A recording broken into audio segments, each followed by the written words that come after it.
एक साल पहले हमने भारत जोड़ो यात्रा की, कन्याकुमारी से कश्मीर चले और इसमें हमारी सोच थी कि जो नफरत देश में फैलाई जा रही है उसके खिलाफ कोई ना कोई एक्शन लेना पड़ेगा। और इसीलिए भैया पुलिस वाले धक्का मत दीजिए ना,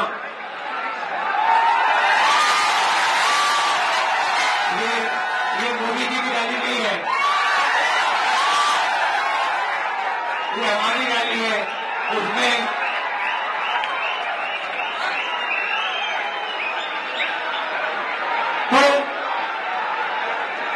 तो हमने पिछले वाले यात्रा में नफरत के बाजार में मोहब्बत की दुकान खोली और पिछली यात्रा में बहुत सारे लोगों ने हमें कहा कि देखिए आप 4,000 किलोमीटर चले मगर बहुत सारे ऐसे प्रदेश हैं जहां आप गए नहीं, उड़ीसा नहीं गए, झारखंड नहीं गए, छत्तीसगढ़ नहीं गए, बंगाल नहीं गए, असम नहीं गए, बिहार नहीं गए, तो आपको दूसरी यात्रा करनी चाहिए। और हमने दूसरी यात्रा मणिपुर से शुरू की और मुंबई में ये यात्रा समाप्त हुई। मगर ये यात्रा मुंबई में नहीं समाप्त हुई, ये यात्रा धारावी में समाप्त हुई। और इस यात्रा का मैसेज है, सुनो, मैं आपसे सुपरफिशियल बात नहीं करता हूं, मैं गहरी बात करने आया हूं आपसे। देखिए ये जो धारावी है ये हिंदुस्तान का हुनर का कैपिटल है।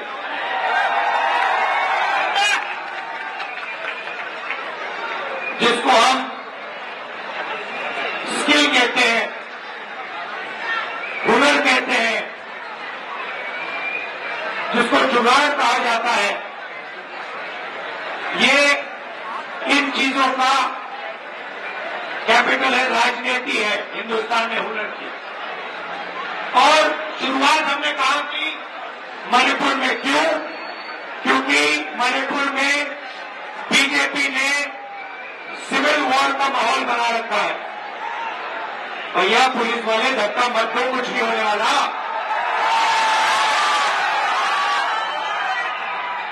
और भैया ऐसी शक्ति से धक्का दोगे तो आपको परे कर देंगे लोग, तो रिलैक्स रहो, कुछ नहीं होने वाला। तो हुनर का कैपिटल है, यहां पे लड़ाई, हिंदुस्तान में लड़ाई हुनर और दलालों के बीच में है,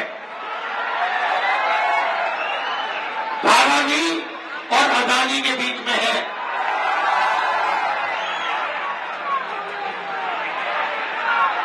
और इसीलिए यात्रा में हमने न्याय शब्द जोड़ दिया। अब पूरे हिंदुस्तान में गरीबों के साथ अन्याय हो रहा है, किसानों के साथ अन्याय हो रहा है, मजदूरों के साथ अन्याय हो रहा है। जहां भी हम देखें वही 2-3 नाम दिखाई देते हैं, अदानी अंबानी, अदानी अंबानी, अदानी अंबानी। ये धारावी जो है ये जमीन आपकी है, आपकी मेहनत की जमीन है। अब ये जमीन वही दलाल लोग आपसे छीनने की कोशिश कर रहे हैं। और अदानी के पीछे देश का प्रधानमंत्री है, अदानी अकेला नहीं खड़ा है, अदानी के पीछे देश का प्रधानमंत्री खड़ा है, देश का प्रधानमंत्री खड़ा है, उसके पास ईडी, सीबीआई, इनकम टैक्स, चंदा मामा, ये उनके पीछे शक्ति खड़ी हुई है। क्या ये इन्फोर्समेंट डायरेक्टरेट नहीं है, ये एक्सटॉर्शन डायरेक्टरेट है। आपने देखा होगा ऑब्जर्व किया देखा आपने, दुनिया का सबसे बड़ा एक्सटॉर्शन रैकेट हिंदुस्तान की सरकार चला रही है। हजारों करोड़ रुपए नरेंद्र मोदी की पार्टी को बॉन्ड्स में दिए गए। क्यों दिए गए? 3 कारण है, 3 तरीके हैं। सबसे पहला, कंपनी के पास बीजेपी के लोग जाते हैं, एनफोर्समेंट डायरेक्टरेट की, ईडी की इनकम टैक्स की इंक्वायरी शुरू होती है। उनके महीनों बाद ये कंपनियां बीजेपी को बॉन्ड्स में पैसा देती हैं और फिर इंक्वायरी आस्ते आस्ते आस्ते खत्म हो जाती है।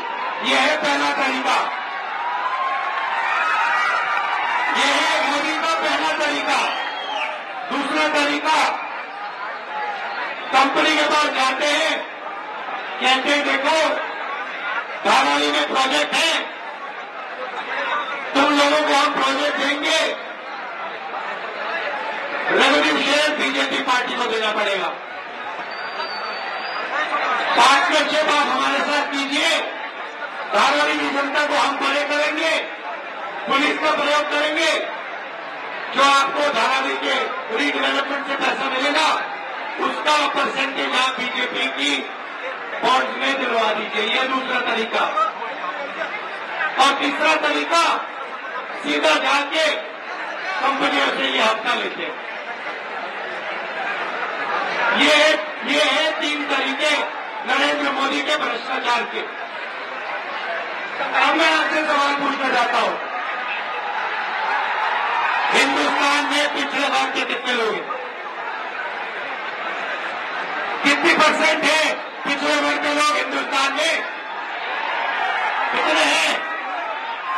50% है। दलित कितने हैं? 15%। आदिवासी कितने? 8%। माइनॉरिटी कितने? 15। सब मिला के कितने हुए? 90, तकरीबन 90। मीडिया में 90% के कितने लोग? मीडिया में 90% के कितने लोग? इनके मालिकों की लिस्ट निकालो, आपको एक ऐसा नहीं मिलेगा, एक मालिक नहीं मिलेगा जो पिछड़ा दलित आदिवासी हो, एक नहीं मिलेगा। फिर आप हिंदुस्तान की सबसे बड़ी 200 कंपनियों की लिस्ट निकालो, मालिकों की लिस्ट निकालो, उसमें आपको एक पिछड़ा वर्ग का नहीं मिलेगा, एक दलित नहीं मिलेगा, एक आदिवासी नहीं मिलेगा। आप ना बड़ी कंपनियों में हो, ना मीडिया में हो, तो हो कहां आप लोग? कहां हो? मीडिया में नहीं हो, बड़ी कंपनी में नहीं हो, बड़े अस्पतालों के मालिक नहीं हो, बड़े स्कूल कॉलेजेस के मालिक नहीं हो, तो होगा? सरकार में भी नहीं हो। हिंदुस्तान की सरकार को 90 लोग चलाते हैं, उसमें से 3 ओबीसी है, 3 दलित है, 1 आदिवासी है। हिंदुस्तान की सरकार 100 रुपए खर्च करती है बजट में, तो 90% को 6 रुपए मिलते हैं। 6 रुपए 90% के अफसर निर्णय लेते हैं। भाइयों बहनों, आप कहीं हो ही नहीं, आप कहीं नहीं हो। आपको कहा जाता है, आप लोग कहा जाता है भारत माता की जय बोलो। भारत माता के 90% आप लोग हो, 90% आप लोग हो, मगर देश की भागीदारी में, देश के धन में आपकी कोई भागीदारी नहीं। आप मजदूरी करते हो या फिर आप बेरोजगार हो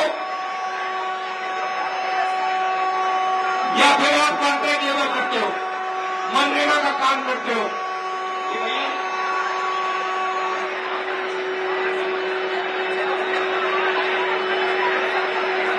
ठीक करो ना, माइक को ठीक करो। हेलो, तो आप लोग कहीं नहीं हो। पहले आपके रास्ते थे, आपका रास्ता सेना में बचाने का था, उसको बंद कर दिया, नीति लागू कर दिया। अब आपको कहते हैं कि दो तरीके के शहीद होंगे, एक को शहीद का दर्जा मिलेगा, दूसरे को शहीद का दर्जा नहीं मिलेगा।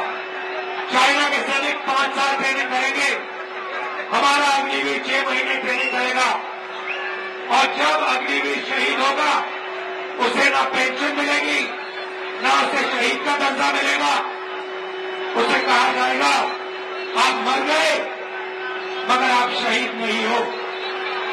पब्लिक सेक्टर को ये एक के बाद एक बेच रहे हैं। किसके हाथ में दे रहे? उन्हीं अदानी अंबानी के हाथ में दे रहे। हाँ, तो यही बात हो रही है। मैं आपसे सिर्फ ये कह रहा हूं, आप समझाओ,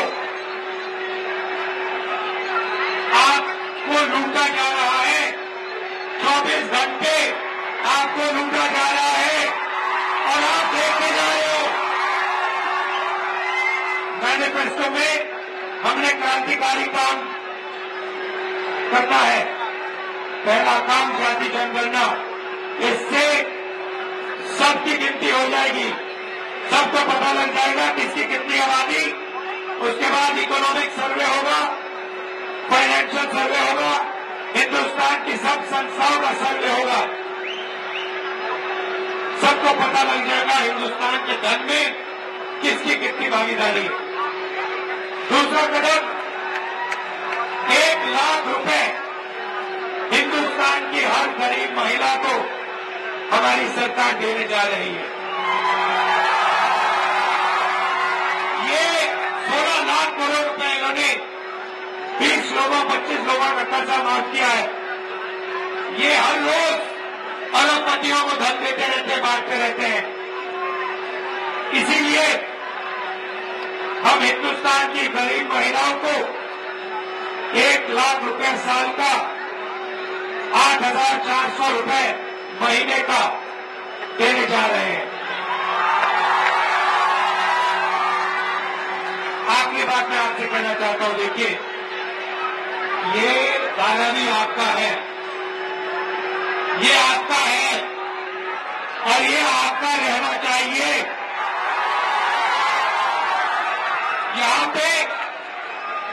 यहाँ पे आपको आपका जो स्किल है, हुनर है, उसको सपोर्ट करना चाहिए। बैंक के दरवाजे आपके लिए खोलने चाहिए और यहाँ पे इंडिया का मैन्युफैक्चरिंग सेक्टर बनना चाहिए। ये है सच्चाई। ये जहां भी मेक इन इंडिया है, ये है मेक इन इंडिया असली। और ये सोचते हैं कि देश दलालों से बनता है। देश दलाल नहीं बनाते, देश आप जैसे लोग बनाते हैं। ये मेरा आपके लिए मैसेज है। आपने इतने प्यार से मेरी बात सुनी, दिल से बहुत बहुत धन्यवाद।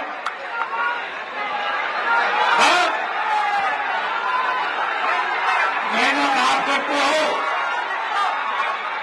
और पैसा अदानी ले जाता है। बहुत बहुत धन्यवाद आप सबका, पुलिस वालों का धन्यवाद। जय हिंद।